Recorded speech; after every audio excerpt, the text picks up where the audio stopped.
अकोला शहरातल्या शिवणी परिसरात उभारण्यात आलेल्या म्हाडाच्या घरांच्या चाव्या स्वातंत्र्य दिनाच्या पार्श्वभूमीवरच लाभार्थ्यांना देण्यात आल्या।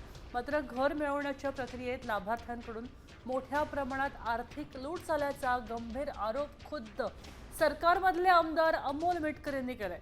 सुरुवातीला लाभार्थ्यांना प्रत्येकी घर केवळ 5,50,000 रुपयात मिळेल असं सांगितलं होतं। मात्र चाव्या मिळेपर्यंत हा आकडा 9 लाख रुपयांपार गेला असल्याचं अनेकांनी सांगितलंय। म्हणजे यांची एक मोठी सर्कल आहे। प्रायव्हेट बँक सोबत 2-3% असलेलं त्यांचं टायअप, 40,000 रुपयाचे सोडलेले दलाल आणि त्यानंतर ह्या सगळा मोठा रेशो म्हणजे करोडो रुपयाचा घबाड आहे। अकोल्यामध्ये हे शापित परिसर आहे, हा भ्रष्टाचाराचा अड्डा आहे।